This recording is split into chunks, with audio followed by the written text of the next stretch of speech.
Saúdo a igreja na graça e na paz do Senhor Jesus. Amém? Primeiramente, quero agradecer a oportunidade de estar aqui mais uma vez. Pastor Silvio está tendo aqueles dias de merecido descanso, depois de um tempo muito difícil que eles vivenciaram como família.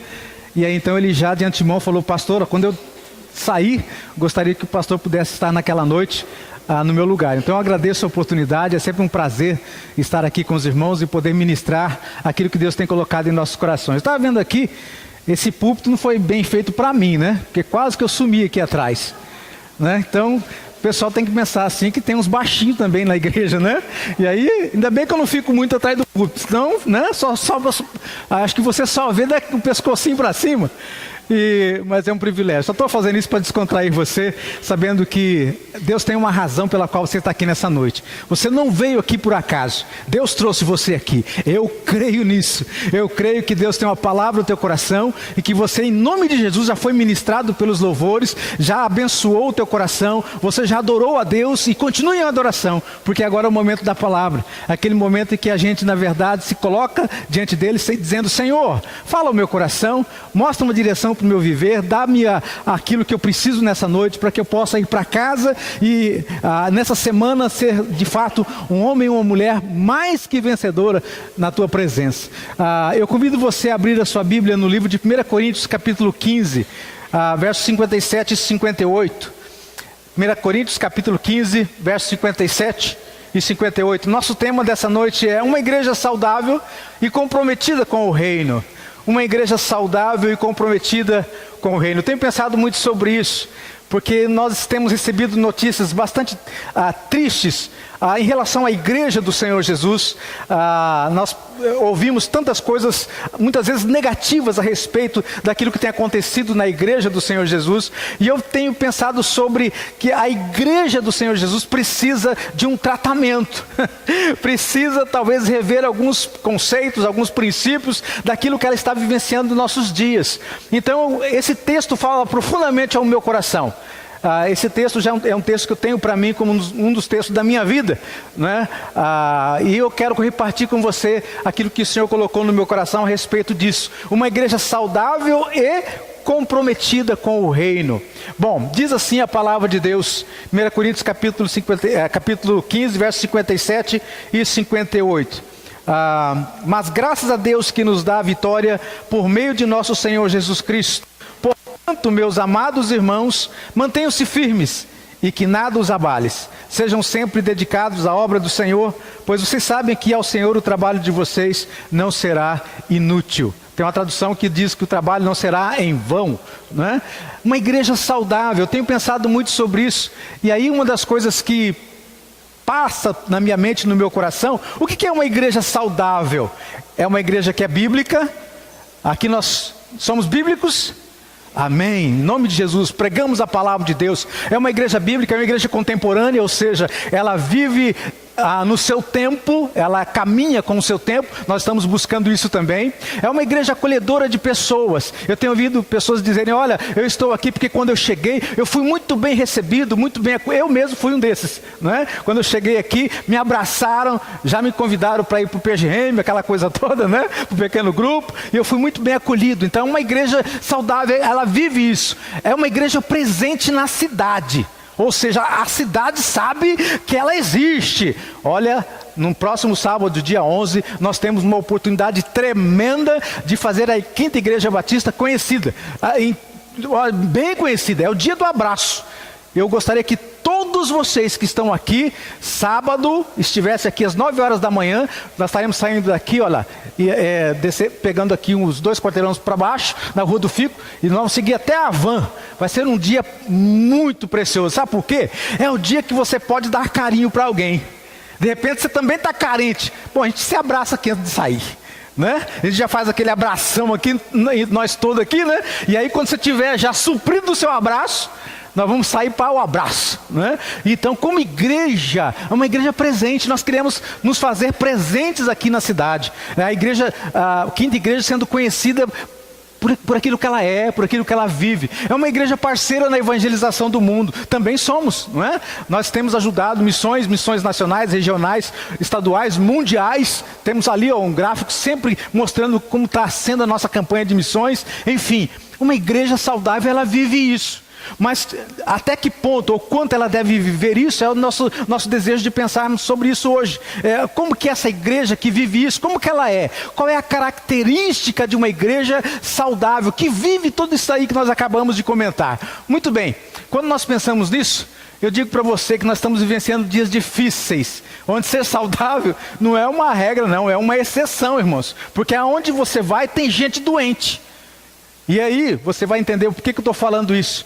Lá daqui a pouco no próximo slide você vai entender por que eu estou falando que a exceção tem sido uma exceção, não é a regra. A maioria das pessoas, de uma forma ou outra, estão doentes. Eu coloquei aquelas figurinhas ali, um camarada correndo, outro andando né, na esteira, outra lá na esteira também. Aí tem um gordinho ali, eu não sei se eu me identifiquei muito com o camarada, né? Mas ele está lá, um monte de sanduíche, aquelas coisas todas, né? Só, e o outro ali na dúvida entre o sanduichão lá e as frutas e aquela coisa toda, e a outra lá no cantinho já partiu para um abraço. Ela não quer saber de nada não, ela quer ser feliz, não é verdade? Alguém fala assim, olha, a única alegria que o pobre tem é comer, então vou ser feliz. E ó, come, né? E tá... Muito bem, aí fisicamente falando, estou pensando no aspecto só físico, né? Nós temos uma incidência grande de pessoas obesas. De pessoas obesas que precisam cuidar, né, para que a sua saúde física melhore. E aí é complicado, porque nem todos querem fazer exercício, né? Tem uma dificuldade enorme, a começar por mim. Eu já comecei umas 3 academias, mas acabou o tijolo, eu parei, né? Brincadeira, coisa mais... Né? Mas eu já comecei e não vou em frente. Agora, até pouco tempo atrás, eu estava fazendo crossfit. Não dei continuidade porque me machuquei. Aí machucou, ficou sério o negócio. Agora que eu recuperei, agora que estou melhorzinho, já dá até para voltar. Ver se foi isso que meu filho, né, me ajuda a voltar a retomar ali o crossfit, que estava me ajudando muito. Mas agora a gente fica um mês parado, você tem que recomeçar tudo do zero. É muito difícil, irmãos. Fazer exercício não é brincadeira não, é complicadíssimo. Ainda mais para quem não tem aquela habilidade, né, física já, que gosta de fazer. Eu tenho que fazer forçado. Não é uma coisa que eu gosto não, tem que fazer. Aí me disseram assim que depois de 3 semanas vira hábito. Falei, rapaz, já faz 3 meses, não deu nada, não virou hábito, não, esse negócio, já faz 3 meses, estou tentando que seja hábito, não deu conta não.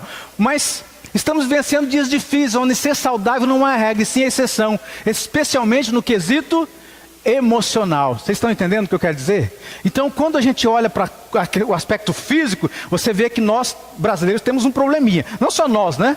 Diz que aí a obesidade está atingindo a nível mundial, né? Então, nós estamos envolvidos no meio.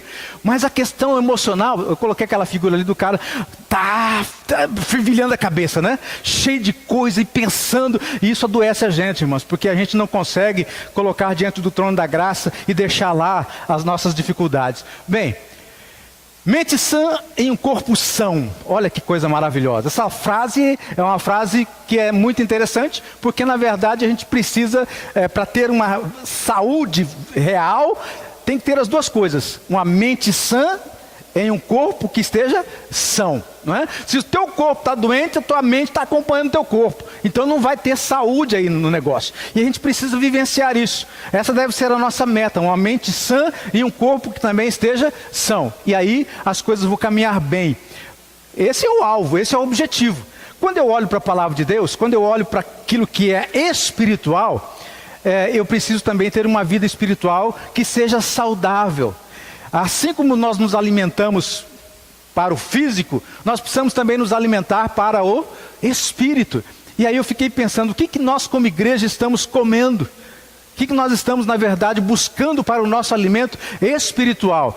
Aquilo que eu estou comendo tem trazido fortalecimento para a minha vida espiritual? Esse texto, talvez você olhe para ele e fale assim, mas o que isso tem a ver com saúde? O que tem a ver com a igreja que está fazendo a obra? O que tem a ver? Bem, amados, esse texto, quando Paulo escreveu, ele estava justamente dizendo à igreja de Corinto que em Cristo Jesus, aquela igreja que era uma igreja carnal, que era uma igreja que não vivia de acordo com os padrões de Deus, era uma igreja que precisava melhorar espiritualmente falando.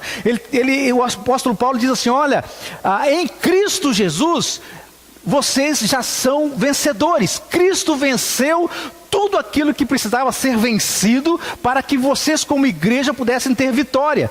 Graças a Deus que nos dá vitória por intermédio de Jesus Cristo. Sabe qual era o maior problema e qual é o maior problema do homem que Jesus Cristo venceu?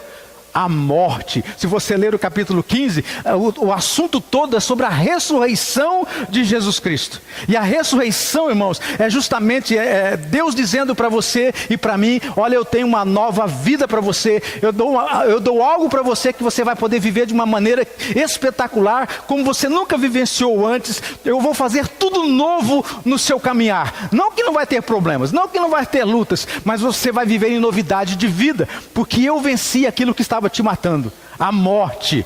O diabo introduziu a morte, Jesus Cristo introduziu a vida, e essa vida nós temos nele agora, e essa vida que precisa ser desfrutada por você e por mim agora.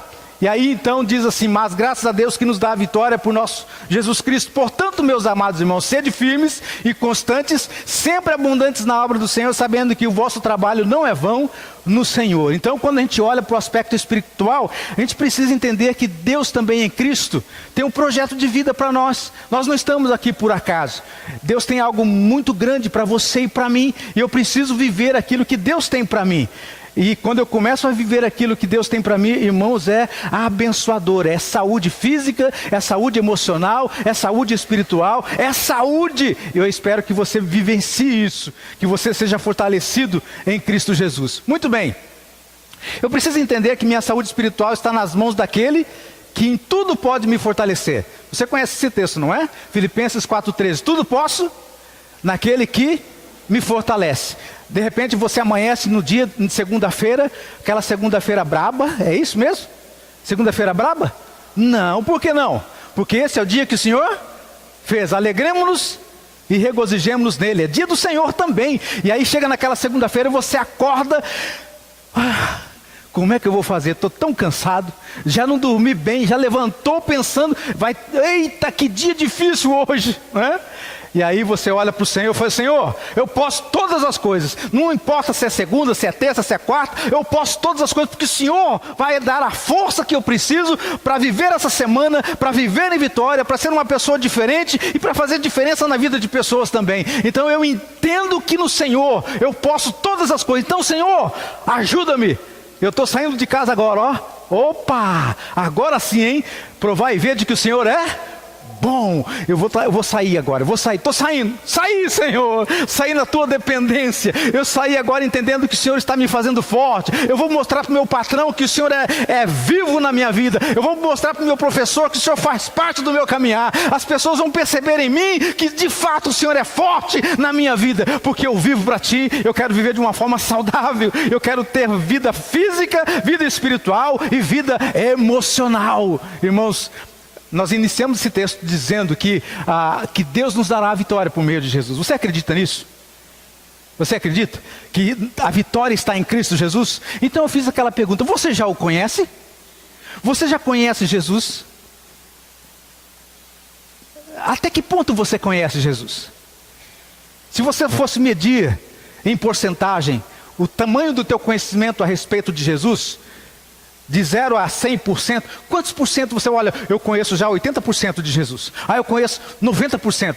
Ou não, é 100%. Eu ando com Ele, eu vivo com Ele. Ele é tudo na minha vida. É para lá e para cá e nós estamos juntos. Eu não faço nada sem Jesus na minha vida. É assim que você vive?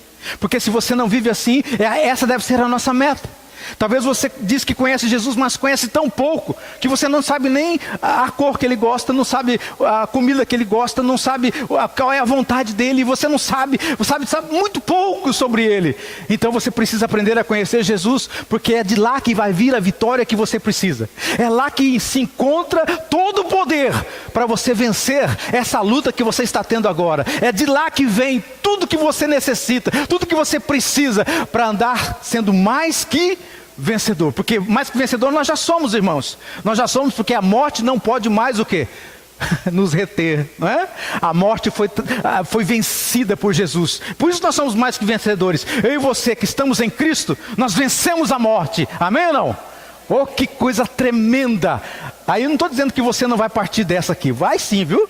Estou dizendo que esse aspecto físico já foi vencido, porque em Cristo você tem vida eterna. Eu falei mesmo, Preto, o dia que eu quis, né, o Senhor me levar, eu queria ir dormindo.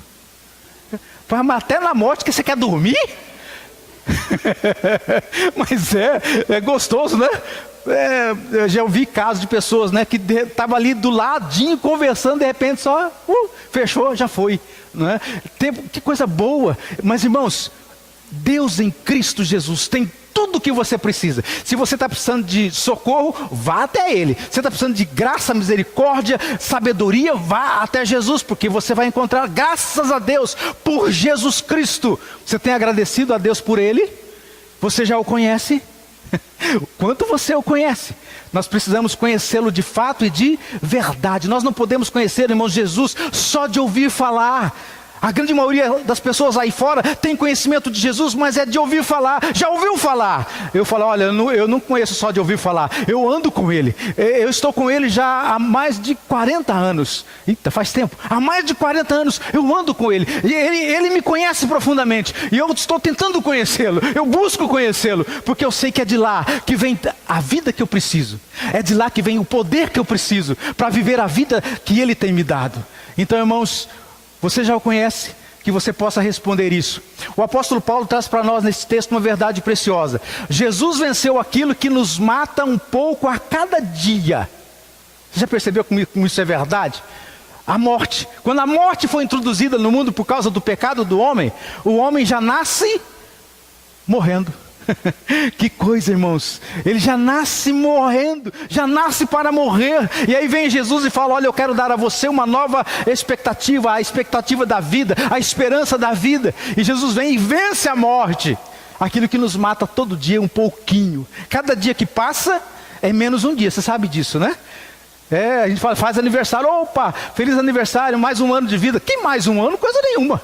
É menos um ano, você já passou, o negócio, a contagem não é para frente não, você está menos tempo.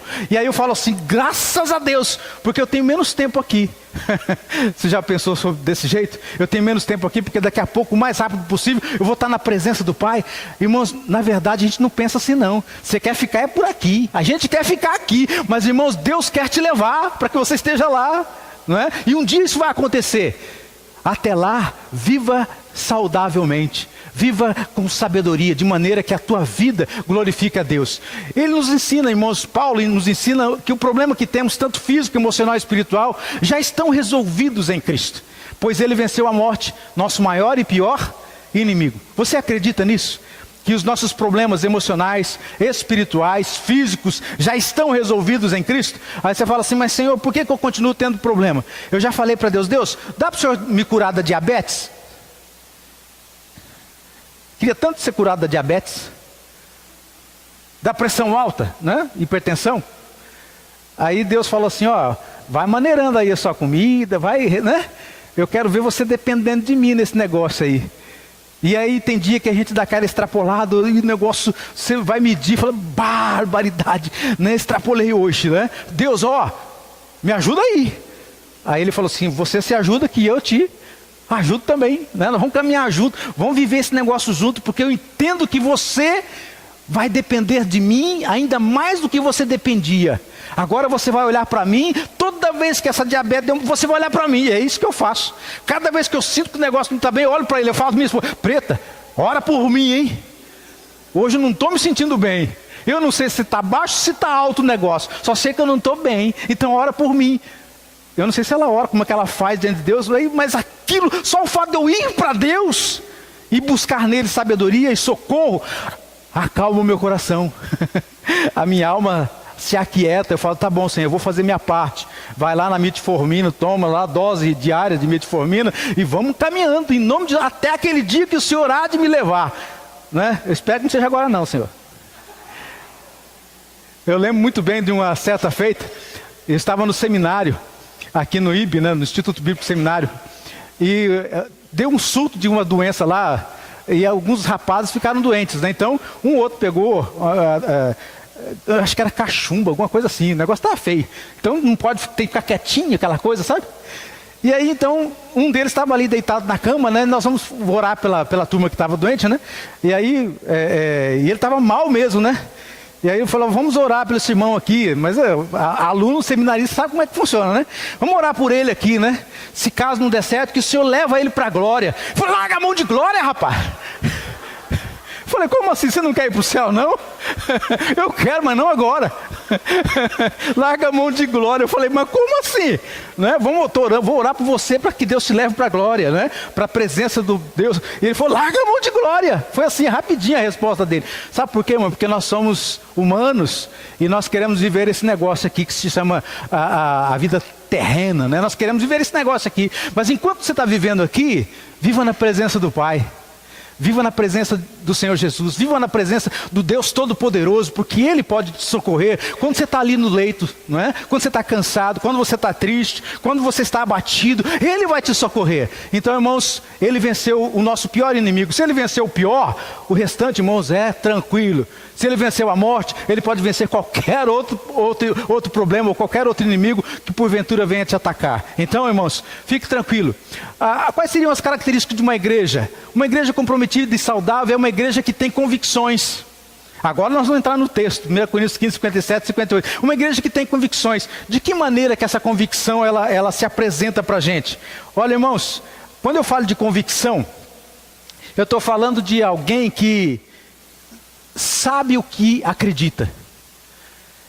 Ele crê em Jesus, ele crê em Deus, ele crê na palavra de Deus, e ele vive a vida dele firmado na convicção de que aquilo que ele tem recebido de Deus é a verdade plena na sua palavra, e ele vai viver isso. Então, quando eu penso numa igreja que tem convicções, eu estou falando de alguém que sabe onde está, para onde vai, o que ele quer, o que ele tem, o que ele quer alcançar. É alguém que está já bem definido naquilo que ele vive como filho de Deus. Alguém que tem convicção é alguém que aprendeu de Deus e aquele princípio divino é tão parte da vida dele que ele não divide isso com mais ninguém, no sentido de que ele não vende isso, ele vive aquele princípio bíblico porque ele acredita plenamente nisso. Você crê que Jesus ressuscitou dentre os mortos? Você tem convicção disso? Eu creio, e é por isso que ele diz para mim que ele também há de me ressuscitar um dia. Então eu creio nisso. Você crê que ele é capaz de te dar vida eterna? Eu creio nisso. Então uma igreja que tem convicções. Eu creio que a Bíblia é a palavra de Deus. Você crê nisso? Não é somente que ela contém, ela é a palavra de Deus. Eu creio nisso. Até aqueles textos onde aparece lá, fulano gerou ciclano, ciclano gerou beltrano. Sabe aquela genealogia toda? Você fala assim, mas para que isso, Deus? É para você saber de onde veio. De onde veio a salvação, a redenção do homem. É para você saber como que Deus começou tudo. Está lá na genealogia. Toda vez que eu vou ler a Bíblia, quando chego naquele pedaço da genealogia, eu quero pular. Não sei se é com você assim. Eu quero pular, chega na genealogia, eu já leu nada, vai ler de novo. Vai ver o que Deus tem para você na genealogia. Ou coisa complicada. Mas eu creio que é a Bíblia, a palavra de Deus. Se você crê, amém. É uma igreja que tem convicções, eu não sei quais são as suas. E essa igreja que tem convicções, como diz aqui, irmãos, no texto, olha só, é uma igreja, aqui diz, portanto, meus amados, mantenham-se firmes, inabaláveis. E para mim, alguém que é firme é alguém que tem convicção. Alguém que é inabalável é alguém que tem convicção. Você concorda comigo? Eu penso assim, alguém que é firme é alguém que tem convicção. Então não é alguém que é levado por qualquer vento de doutrina. Um dia ele acredita uma coisa, no outro dia ele acredita outra. Não, ele sabe o que ele quer. Descreve firmeza inabalável, firmeza ou inabalável, descreve a condição de alguém que tem uma firme convicção, que não fica mudando de opinião a todo instante. Não se trata de uma pessoa que tem um credo para cada dia. Hoje crê numa coisa, amanhã em outra, e quem sabe semana que vem em outra completamente diferente. né? Cada vez que bate alguém lá na porta da casa dele falando, trazendo uma mensagem, ele escuta e é igual camaleão, vai mudando conforme, né, vai recebendo aquilo que passa para ele, vai mudando. Então essa pessoa não tem convicção. A pessoa que tem convicção, ela é firme. E ali eu coloquei ali uma igreja firme na rocha, porque a nossa base, ela é firme. Se você tem uma base firme, a tua vida vai ter firmeza. E quando fala de ser inabalável, irmãos, esse negócio aí, quando eu estava lendo esse texto, eu falei, eu sou firme, mas esse negócio de ser inabalável já pegou um pouquinho, né? Deus aí pegou pesado, não é? Porque ser firme tudo bem, mas inabalável? Eita, o que é um negócio inabalável? Já parou para pensar nisso? Ó, ele é até firme, mas não é inabalável. Ó, tá vendo aí? Ele está até firme aqui, mas não é inabalável não. Você dá um pouquinho mais de força, você dá um tombo nele, não é? E é interessante, quando você pensa em firmeza e quando você pensa em ser inabalável, Deus está falando assim que você, inabalável, ó, você já viu aquele camarada lá, aquele soldado lá em Londres? Londres, ou né, aquele soldado que tem aquele chapéu bonito assim, aquele negócio todo, já viram? Né? Eles ficam assim, ó. Passa uma mosca aqui, eu achei incrível aquele negócio lá. Eu não fui lá ver de perto, mas eu queria chegar lá perto e fazer só para ver se ele ia mexer mesmo, né? Eu ia fazer fusquinha nele lá, só para né? Fazer para ver se, né? Lá no olho dele para ver se ele. Mas é isso aí. Inabalável, está lá firme. É alguém que mesmo levando uma pancada continua inabalável, continua no lugar, continua firme. Irmãos, uma igreja saudável, uma igreja que tem compromisso com o Senhor, que é comprometida com as coisas de Deus, ela vivencia isso. É uma igreja que tem convicção, ela sabe o que quer, ela sabe para onde ela está indo, ela sabe quais são os objetivos dela. Nós como quinta igreja, nós queremos isso, irmãos, nós desejamos isso, nós estamos caminhando, buscando em Deus conquistar tudo isso. Nós temos projetos, e esses projetos estão em andamento, está acontecendo. E nós temos convicção daquilo que queremos. Nós sabemos onde nós queremos chegar. E espero que você seja parte desse projeto, que você seja parte dessa igreja que é firme, que é inabalável. Irmãos, quando se fala de inabalável, é alguém que mesmo com os embates da vida, ela não nega a sua fé. Ela continua crendo. Há dias difíceis, há dias que a gente parece que quer duvidar de Deus. Já aconteceu contigo assim? Comigo já. Eu falo, Deus, eu não estou entendendo. Eu não estou entendendo não. Por que o Senhor está permitindo esse negócio? A minha fé hoje está assim, ó, numa linha tênue entre a fé e a descrença. E a incredulidade. E aí, às vezes, eu até dou um passinho para a incredulidade. Às vezes até eu vou para o outro lado e eu fico lá um pouquinho do outro lado, eu olho para lá e eu falo, mas o que eu estou fazendo do lado de cá? Eu já vi tanta coisa boa, Deus já fez tanta coisa, e eu já volto rapidinho e falo, Senhor, acalma o meu coração, porque eu quero entender. E se eu não entender, por favor, caso eu não entender, aquieta assim mesmo o meu coração, porque eu quero ser firme, eu não quero duvidar de quem o Senhor é, eu não quero duvidar do teu grande poder, eu não quero duvidar da tua grande bondade, eu não quero duvidar do teu grande amor, não quero duvidar, eu quero crer, eu quero acreditar, e minha fé precisa ser inabalável, porque tem um monte de gente olhando para mim, eu sei que se eu fraquejar, muita gente vai fraquejar também, porque eu sou luz, e se essa luz precisa brilhar. Isso, irmãos, faz parte da vida com Deus. Então, firmeza inabalável faz parte de uma igreja que tem convicção. Portanto, meus amados, sede firmes e inabaláveis, constantes, firmeza em Deus. E, irmãos, tem dias difíceis, como eu disse. Mas é nesses dias difíceis que Deus quer ver a tua firmeza, quer ver a tua convicção, se você vai pagar o preço de viver para Ele, ou você vai se vender e vender os princípios que até então você tem vivenciado na presença do Pai. Como é que é? Você vai negar a fé ou você vai permanecer inabalável? É uma escolha que fazemos, irmãos, o tempo todo. Como eu disse para você, eu já fraquejei algumas vezes e clamei a Deus, Senhor, me ajuda, me socorre. Eu espero que se você porventura hoje estiver em fraqueza, busque esse socorro em Deus, para que a tua fé seja de fato firme e inabalável, que você seja uma igreja que tenha convicção, uma igreja comprometida com o Pai, porque é isso que Ele deseja para nós. Tem a história de Elias, 1 Reis, capítulo 18, verso 21, quando a gente fala de firmeza, Elias chegou para o povo de Israel e falou assim, ó, até quando vocês vão ficar cocheando entre dois pensamentos? Quando é que vocês vão ficar aí, ó, entre Deus e Baal, né? Existem esses deuses aí. O que vocês vão fazer? Se você quer escolher a Deus, siga. Se você quer escolher Baal, siga. Mas é bom que você o quê? Se defina. Nesse texto de 1 Reis 18, 21, só estou usando como ilustração, diz que o povo nada lhe respondeu. Irmãos, e às vezes Deus trata com a nossa vida e Ele quer uma resposta da gente. E aí, você vem para mim ou não vem? Eu estou permitindo isso porque eu quero saber de você. Para onde é que você vai? Você está comigo ou não? Eu posso contar contigo ou não? Não faça como o povo de Israel naquele dia, que nada lhe respondeu. Nós precisamos dar uma resposta ao Senhor. Senhor, eis-me aqui. Conta comigo. Hoje está difícil, mas assim mesmo conta comigo. Aquilo que eu puder fazer, eu vou fazer em nome de Jesus, porque eu sei que é Ele que vai me fortalecer. Conta comigo, Pai. Se o Senhor é Deus, seguiu. Você quer que Ele é Deus? Amém? Então siga-o. Mas não siga-o de perto não. Tem gente que, não siga de longe não. Tem gente que segue a Deus de longe, né? Siga Ele de pertinho, para quando Ele falar, você possa o quê? Ouvir, né? Não só escutar, ouvir. Ouvir quer dizer atender aquilo que ele está falando. Então, Elias, ele deu essa palavra para a gente. E aí, o que eu posso tirar disso? A ele, ao cristão saudável e comprometido, não cabe a repreensão. Até quando cocheareis entre dois pensamentos? Não cabe essa repreensão. Por quê? Porque ele é firme em suas convicções. Somente mudando quando convencido pela própria palavra de Deus. Alguém firme, tá bem? Não fica lá entre, né, o mundo e a igreja. Ele se definiu. Eu sou de Deus. Eu sou de Deus e ponto. Eu vivo para Ele e ponto.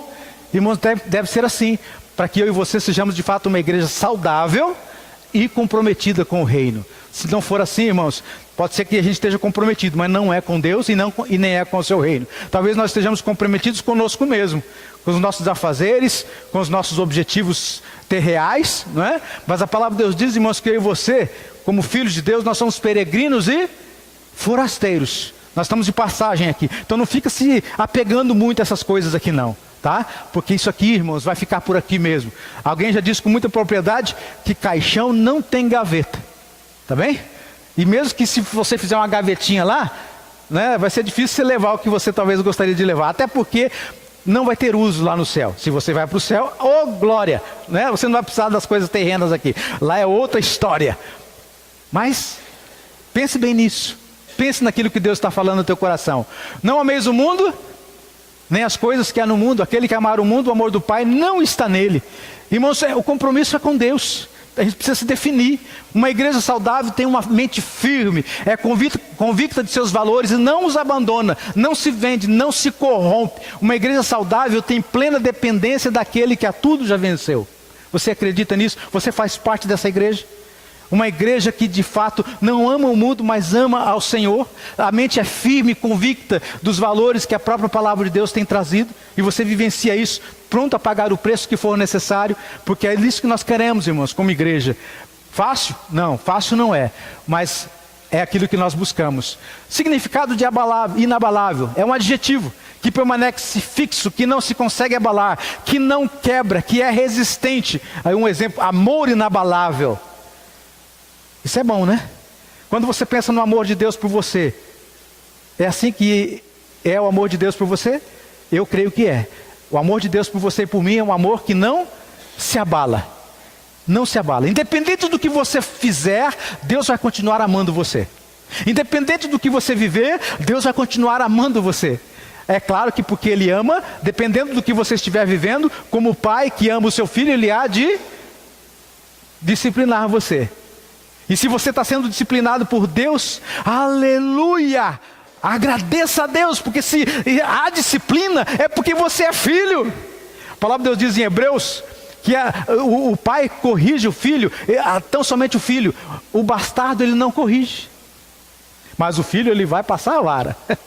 Então se você está sendo disciplinado, aleluia, você é filho. Deus está cuidando de você. Ele está querendo que você venha mais para perto dele. Sentido figurado, imperturbável, significado de inabalável, que não se perturba. Fé inabalável. Ontem aqui na nossa classe, nós estávamos relembrando um pouquinho sobre a fé de Abraão.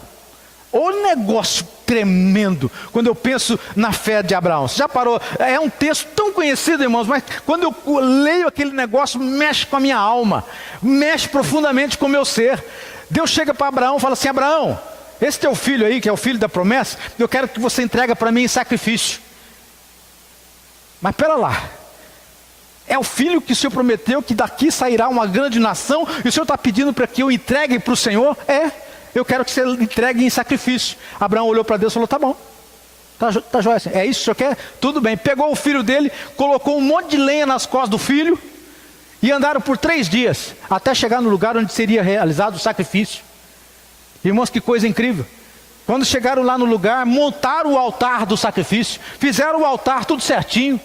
Aí o filho olhou para o pai e falou assim: pai, está tudo ok, só está faltando um negócio aqui, só está faltando o animalzinho para o sacrifício. E aí a resposta de Abraão: Deus proverá, Deus proverá. E olhou para ele. Aí eu penso ele olhando assim: sou eu, pai? É, filho, você é a provisão de Deus para o sacrifício. Mas pai, isso não está na Bíblia não, tá? Eu que estou. Eu imagino Isaac, mas pai, sou eu mesmo? É, filho, é você. Pegou Isaac, deitou em cima do altar, pegou a sua faca, o seu cutelo, e aqui diz a palavra de Deus que ele levantou para matar o seu filho. E quando ele foi dar a cutelada, Deus disse: Abraão, Abraão, não precisa, Abraão, eu já entendi que você acredita em mim. Eu já entendi que você é um homem de convicção. Eu já entendi que você de fato me ama, Abraão. Não precisa fazer. E aí, irmãos, nós temos uma palavra lá no livro de Hebreus. Se você ler o livro de Hebreus, lá diz que, sabe por que Abraão fez aquilo? Sabe por que Abraão levou o filho dele? E ele até levantou o cutelo para matar. Lá diz em Hebreus que Abraão fez aquilo porque ele acreditava, ele tinha convicção que Deus era capaz, mesmo ele matando o filho, Deus era capaz de trazê-lo de volta, ressuscitá-lo dentre os mortos. Que coisa incrível, que fé é essa, irmãos? Que convicção é essa? Convicção de que a morte não vence o Filho de Deus. E era isso que estava presente na vida de Abraão. É por isso que precisa estar presente na vida da nossa igreja. Nós como igreja, uma igreja de convicção, que vive essa verdade, a viver uma fé até extrema, para glorificar o Rei dos Reis, Senhor dos Senhores. Que coisa tremenda, irmãos. Fé inabalável. Ele foi lá para matar o filho, porque ele cria, ele acreditava que Deus era capaz de trazê-lo de volta. Você tem esse tipo de fé? Não vou nem apontar para você. Opa, tem 4 apontando para mim, porque eu luto com esse negócio, irmãos. Eu já ofereci meu filho a Deus. Já contamos essa história para vocês aqui. Nós tivemos que entregar o nosso filho mais novo, Diego. Tivemos que entregá-lo. A doença estava cometendo ele. Não tínhamos mais nada que fazer. Dobramos o nosso joelho, colocamos ele em cima da cama, chão de terra, chão batido, no meio da mata, 300 quilômetros de Santarém. Eu e minha esposa, chorando diante do pai. Falamos: pai, aqui está o nosso filho. Nós vivenciamos uma experiência semelhante. Aqui está o nosso filho. Se o Senhor quiser levá-lo, leve-o. Pode levá-lo, pai. Mas nós cremos que o Senhor tem um projeto de vida para o nosso filho. Então, pai, levanta ele, sara ele, cura ele. Mas, pai, se o Senhor quiser levá-lo, que seja feita a tua vontade. Nós precisamos sair daqui na quinta-feira, pai. Nós precisamos sair daqui. O medicamento acaba e nós precisamos sair daqui.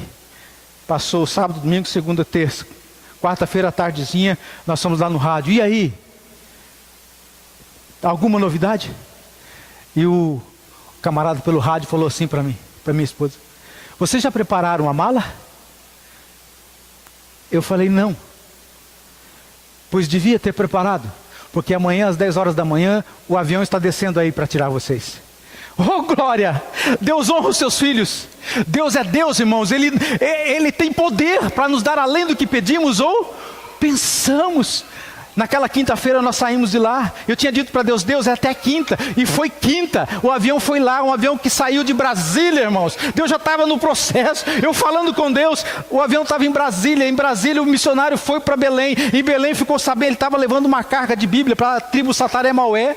Ele saiu de Brasília, missionários da MEVA, Missão Evangélica da Amazônia, foram para Belém. Em Belém ficaram sabendo da história, vieram para Santarém, eles iam direto para Manaus. Pararam em Santarém, descarregaram toda aquela carga de Bíblia, entraram para nos tirar, tiraram da gente. Quando eu cheguei para pagar, eu tinha que pagar o voo, e eu não tinha recurso, nós tínhamos um pouquinho lá do recurso. Eu falei, e agora, né? Eles vieram, nos tiraram, eu cheguei para o missionário, e eu disse para ele, e aí, meu amado, como é que vai ser?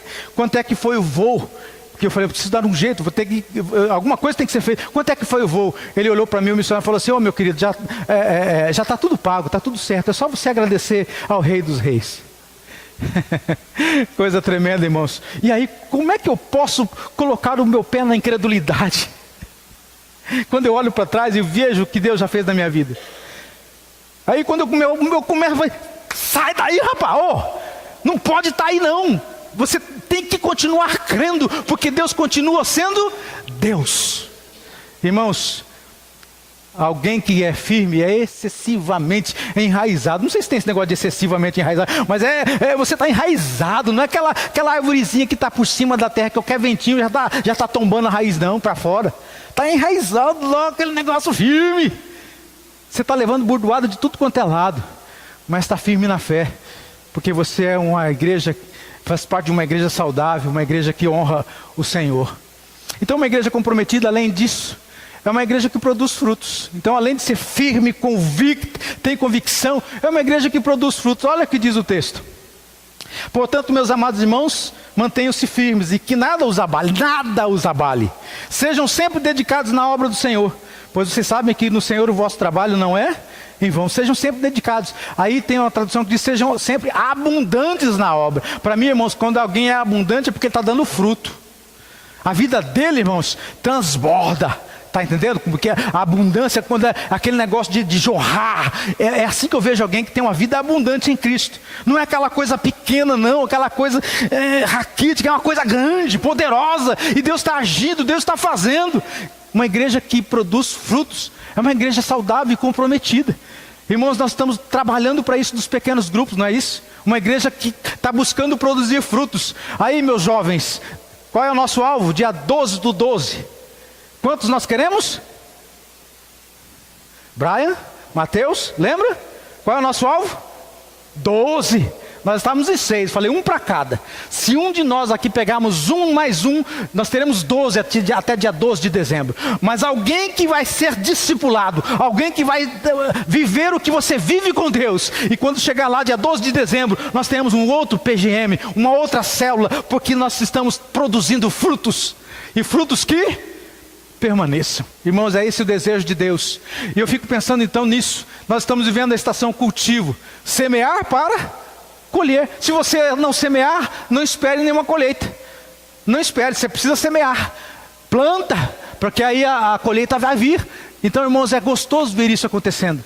Não é? Você joga a sementinha lá, daqui a pouco você começa a perceber aquele brotinho, a semente ela se rompe e vem o primeiro broto, e a primeira folha, e aí você, opa, tem uma nova vida aqui. E aí, o gostoso disso, irmãos, é que você fala assim, poxa Deus, muito obrigado pelo privilégio, porque o Senhor está me permitindo ser parte desse plantio, o Senhor está me permitindo ser parte desse cultivo, que coisa tremenda, eu sou parte dessa vida, porque você está derramando a sua vida na vida daquela pessoa, você está discipulando aquela pessoa. Ser discípulo é isso, é derramar a tua vida na vida do outro. Aí, olha, dependendo do que você derramar, você vai ter um discípulo muito ruim também. Se você derramar coisas boas, vai ser um bom discípulo. Ele vai seguir aquilo que você está propondo para ele. Você é líder dele. Ele está olhando para você. Então, irmãos, estação cultivo é o que nós estamos fazendo agora. João 15,16 diz, não me escolhestes vós a mim, eu vos escolhi a vós, e vos nomeei para que vades e deis frutos, e o vosso fruto permaneça, a fim de que tudo quanto em meu nome pedirdes ao Pai, Ele vô-lo conceda. Deus está interessado em frutos? Uma igreja saudável vai dar frutos que também são saudáveis, que vão permanecer. Porque a igreja até que dá fruto, mas o fruto não permanece, porque é uma igreja que está doente, logo o fruto também é doente. Uma certa feita eu fui pescar com um outro pastor amigo nosso. Nós fomos aqui na beira do rio Tietê, e nós chegamos num lugar que tinha vários pés de goiaba, no meio do mato lá, vários pés de goiabeira. E eu olhei assim, tinha goiaba. Eu falei, opa, né? Passar fome hoje não vou nas goiabas. E ali estava aquele monte, vários pezinhos de goiaba, um perto do outro. Mas quando eu cheguei para pegar a goiaba, até tinha goiaba, mas ela estava toda bichada, toda feia. E aí eu olhei e falei assim, que pena, é um pé de goiaba, tem goiaba, mas a goiaba está doente. Já entenderam, não é, irmãos? Você pensa numa igreja, ela até dá fruto, mas dá um fruto doente. Nós queremos isso para nós? Não, nós queremos produzir frutos, e frutos que sejam saudáveis, frutos que permaneçam ao longo da história. Pessoas que vão vivenciar a vida com Deus e vai passar essa verdade para outro e para outro, e a coisa vai crescer, porque ir e dar frutos, esta é a palavra de ordem vinda de Jesus. A árvore saudável dá frutos que permanecem para a eternidade. Quantos aqui já ganharam alguém para Jesus?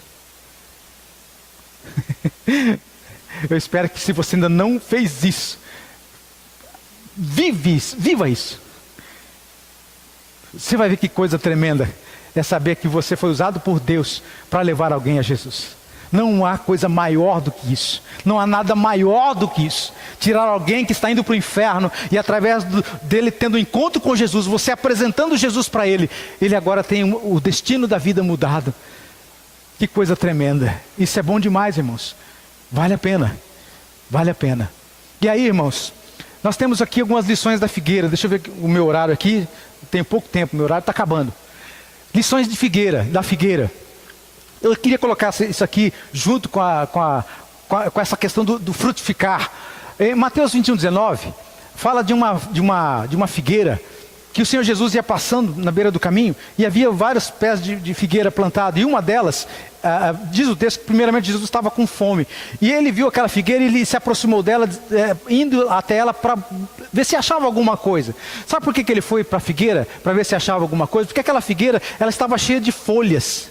Diz o texto que a figueira, porque ela estava cheia de folhas, ele foi lá porque, olha, tendo folhas, há de ter também o fruto. Até porque ali acontecia assim, havia flor, vinha a flor, aí vinha a fruta e as folhas. E aí quando vinha as folhas, era o começo de uma nova temporada. E aí diz o texto, que me chamou a atenção nesse texto, é que Jesus, chegando lá e não encontrou nada, ele disse para aquela figueira, nunca mais nasça nada de ti, ninguém coma nenhum fruto que venha de você, nunca mais produza nada, porque ele não encontrou o que ele estava buscando naquela figueira. E aí, irmãos, o texto é muito interessante, porque mas por que Jesus amaldiçoou a figueira? Porque no outro dia, quando eles se levantaram para continuar a caminhada deles, Jesus fez questão de passar pelo mesmo lugar. E quando eles passaram por ali pelo mesmo lugar, os discípulos olharam e viram que a figueira havia secado. A raiz toda, secou completamente aquela figueira. E eles ficaram alarmados com aquilo. E Jesus então, aí aproveitou para dar uma outra lição para eles, que foi a respeito da fé.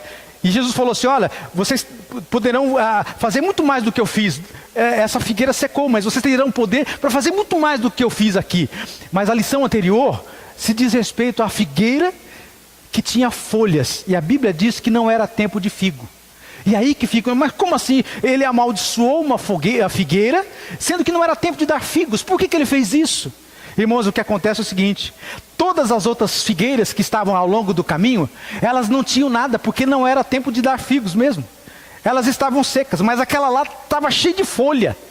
E ele olhou para aquilo e falou assim, isso aqui, olha, representa Israel, representa o meu povo, os fariseus, representa esse grupo de pessoas que aparentemente estão verdinhos, aparentemente estão se preparando para dar frutos, mas na verdade não tem nada.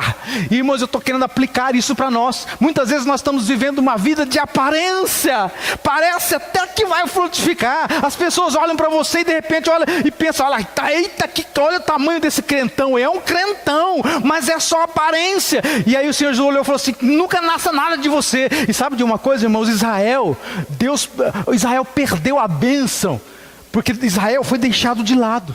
No cronograma de Deus, Israel foi deixado de lado. Sabe com quem Deus está tratando agora?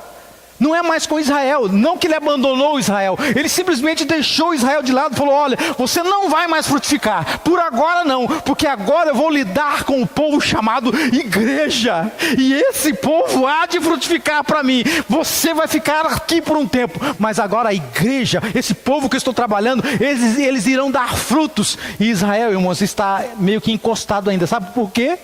Porque, em primeiro lugar, eles não creram em Jesus. Aquele que veio para mudar a história do povo de Israel, eles não creram que era Jesus, e ainda não estão aguardando Jesus. E eu e você já cremos em Jesus, mas haverá o dia em que Israel, novamente, os olhos desse povo serão abertos, e aí novamente a figueira irá o quê? Brotar e frutificar. Mas agora, irmãos, é o momento da igreja. Deus juntou judeus e gentios e fez um só povo. Esse um só povo é a igreja, corpo de Cristo. Entende por que eu coloquei essa figueira? Eu não quero que você e eu, que a gente viva como o povo de Israel, lá à beira do caminho, todo verdinho, quando na verdade é falso aquilo. Vai procurar fruto, não tem. Quando o Senhor Jesus ir para a tua vida e vir para a minha vida, Ele precisa encontrar o que, irmãos? Frutos. Frutos. Em nome de Jesus que isso aconteça. Mateus 21:19, vendo a figueira à beira do caminho, aproximou-se dela e não tendo achado senão folhas, disse-lhe: nunca mais nasça fruto de ti. E a figueira secou imediatamente. Essa figueira representa o povo de Israel. Aquilo que eu já comentei. Essa figueira parecia ter frutos. A aparência de ter frutos e a falta deles foi a causa de a figueira secar. Parecia que tinha, mas não tinha nada. Quantos de nós estamos aparentando ser de fato um verdadeiro cristão e quando a coisa chega, a prova chega, nós negamos fogo, não é? A falta de frutos ainda desagrada a Deus. A falta de frutos ainda entristece a Deus. Porque Ele quer encontrar isso na nossa vida. Frutos, e frutos que permaneçam. Um certo homem tinha uma figueira plantada na sua vinha. Outra situação de figueira. Foi procurar nela fruto e não achando, ele disse ao vinhateiro: eis que há 3 anos venho procurar fruto nessa figueira e não acho. Corta, porque ocupa ainda a terra inutilmente? E respondeu-lhe o vinhateiro: Senhor, deixa este ano até que eu a escave e a esterque, e se der fruto ficará, e se não, depois a mandarás cortar.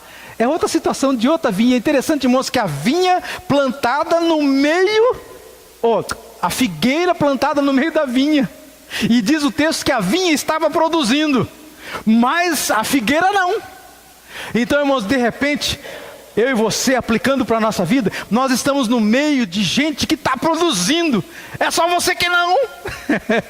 É só você que precisa mudar. Todo mundo ao teu redor está produzindo. A vinha está produzindo, o negócio estava bombando, o suco estava lá, que gostoso, a uva, estava tudo muito bem. Mas lá, a figueirinha lá no meio da vinha, o homem chegou e falou assim: olha, está tomando espaço, já faz 3 anos. Então fazia um tempo, lá 3 anos que eu estou vindo aqui, não encontrei nada nesse pé de figo. Alguma coisa precisa ser feita. E aí então, irmãos, sabe o que o Senhor está dizendo para mim nesse texto? O vinhateiro falou assim: olha, vamos fazer o seguinte, vamos dar mais uma chance? Eu vou dar uma estercadinha aqui, eu vou dar uma mexidinha nela, e eu espero que nesse ano ela produza fruto. Se não produzir, eu arranco, mas se produzir, deixa ela aí. Irmãos, Deus está querendo fazer a mesma coisa com a minha vida e com a sua. Deus está te dando uma nova chance. Que coisa tremenda. Deus quer entrar na tua vida e colocar um pouquinho de vida, de esterco lá, né? De vida, de minerais, coisas que você precisa para se fortalecer, para se tornar um homem, uma mulher firme em Cristo Jesus. Ele quer fazer isso para te dar uma nova chance, para que você nessa nova chance frutifique, porque Ele vai voltar depois no próximo ano e vai perguntar: e aí? Deu certo ou não? Porque se não deu certo, deixa essa pessoa de lado. Eu não quero mais usá-la. Você já pensou de você e eu perdermos a bênção de sermos usados por Deus? Ninguém está falando de perder salvação. Estamos falando de perder a bênção de servir a Deus, de trabalhar na obra, de sermos produtores, de sermos pessoas que frutificam. Irmãos, nós temos que cuidar com isso, pensando que o Senhor vai voltar. Olha só, ela estava na vinha, a qual era produtiva. Cada qual produz o seu fruto. Deus não estava pedindo para o pé de figo produzir uva. Era para produzir figo. A uva, a parreira, vai produzir uva e vinho. Então cada um na sua. O Senhor conhece a sua limitação. Ele sabe se você é uma parreira ou se você é um pé de figo. E você vai produzir aquilo que é seu. Deus não pede nada da gente, irmãos, que nós não possamos fazê-lo. E Ele mesmo vai nos capacitar a produzir o que Ele deseja. Ela ocupava espaço. Estava ali, pé de figueira. Roubava nutrientes. Fazia um tempo que estava lá, 3 anos. Entretanto, nada produziu. E talvez, irmãos, já faz um tempo que Deus está querendo te dar uma nova chance. Aproveite. A palavra é frutifique. Olha só que coisa jóia. Frutifique. Produza frutos. E frutos que quando você olha, dá vontade o quê? De ser parte daquilo. Produza frutos. Qual é o nosso fruto? Pessoas. Almas. Almas são pessoas. E é aquilo que Deus quer que a gente produza. Eu sou a videira verdadeira, João 15, de 1 a 8. Ali todo o texto falando, aquele que está em mim, permanece em mim, esse vai produzir muito fruto. E ele fala, se alguém não estiver em mim, será lançado fora. Vai perder a bênção de produzir. E aí no finalzinho do texto diz, nisso é glorificado meu Pai, que deis muito fruto, e assim sereis meus discípulos. Deis muito fruto. É o projeto de Deus para a minha vida e para a sua. E aí, irmãos, Lucas 19, 1 a 10, nós temos só mais um exemplo de figueira, para encerrar essa parte da figueira. Lucas 19, não sei se você percebeu, mas quando Zaqueu estava lá vendo Jesus passar, né? Lá diz que ele era um homem do tamanho do pastor Dorival, que para ver as coisas, ele tinha que subir, porque ele era pequeno, de pequena estatura. E aí diz a palavra de Deus que ele subiu numa figueira, só que era uma figueira brava. Ele subiu numa figueira, mas interessante, irmãos, que Jesus não falou nada sobre aquela figueira. Era uma figueira anônima. Não tinha nome, não tinha nada, era só uma figueira brava. Mas ela produzia frutos que eram usados para medicina, frutos medicinais. Zaqueu subiu nela. Sabe para que serviu aquela figueira? Ela serviu para que um pecador visse Jesus. Pensa em você como uma figueira. E às vezes é uma figueirinha brava. Mas que bom que está produzindo alguma coisa. E mesmo que seja uma figueira brava, você pode ainda produzir coisa medicinal. Você pode ainda ser bênção na vida de alguém. E de repente, Deus quer usar a tua vida só para que através da tua vida Ele veja Jesus. Olha que coisa tremenda. Zaqueu subiu e viu Jesus. Ele subiu na figueira e viu Jesus. Aí de repente alguém olha para a tua vida e vê Jesus. Oh glória! Que coisa tremenda, irmãos. Você frutifica porque alguém viu Jesus através de você. Mesmo sendo uma figueira. E Deus está te dando uma nova chance, uma nova oportunidade. Para mim e para você, que a gente consiga pegar isso. Para que a gente possa viver. E para encerrarmos, irmãos, já passei da hora aqui. Uma igreja saudável é uma igreja que tem determinação. Aqui diz que a igreja, ela trabalha porque ela reconhece que no final de todo o seu trabalho não será em vão. E é gostoso, irmãos, sabe por que a gente trabalha com determinação? Porque a gente sabe que vai ter recompensa.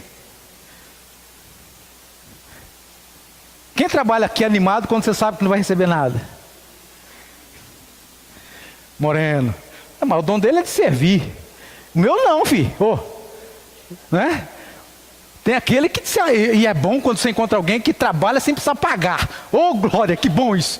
Tá difícil achar alguém assim. O camarada já olha te cobrando. Nem trabalhou, já quer receber a primeira semana. Né? Vai com calma. Mas aí é uma igreja que tem determinação, porque reconhece que em Cristo ela vai ter no final de tudo a recompensa. A recompensa vai vir, irmãos. Talvez aqui você nem perceba isso. De repente você nem consegue ver o que você já fez para Cristo. Mas naquele dia, quando estivermos na presença do Pai, vai ser muito glorioso. Ou vergonhoso, né? Mas quando eu penso na recompensa, o Senhor nos ensina isso.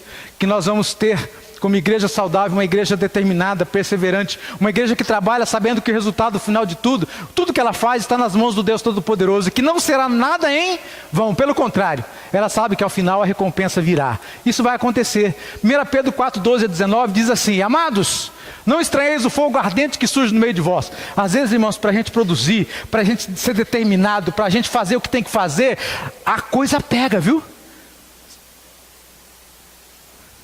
Olha só, quantos daqui estarão sábado de manhã às 9 horas da manhã aqui? Para nós dar um abraço? Levanta sua mão, aí.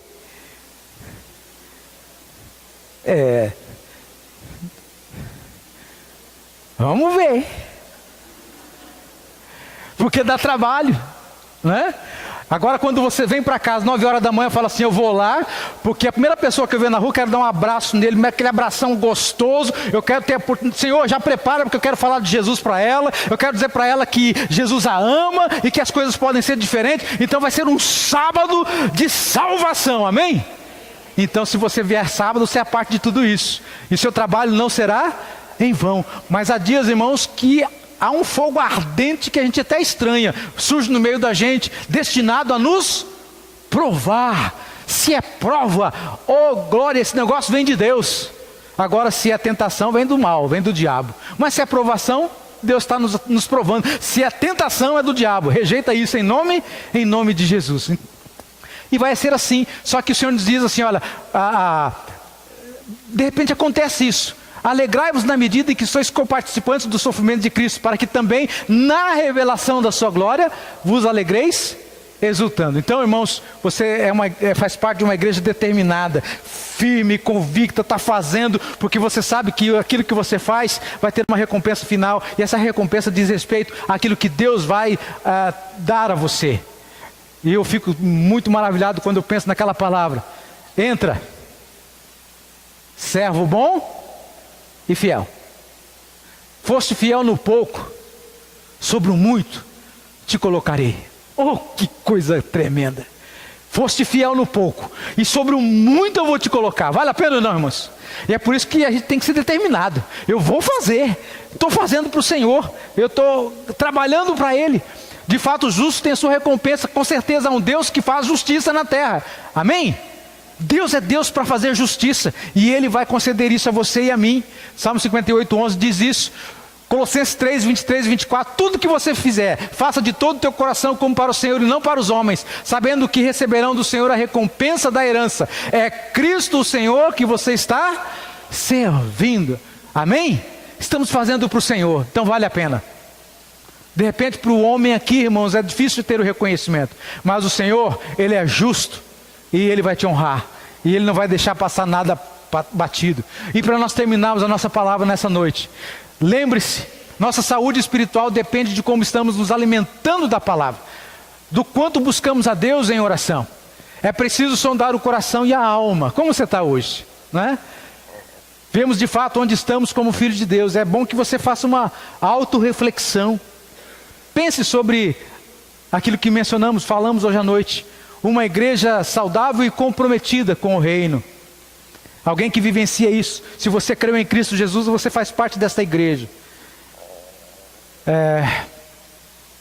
Que tal ser uma pessoa espiritualmente forte?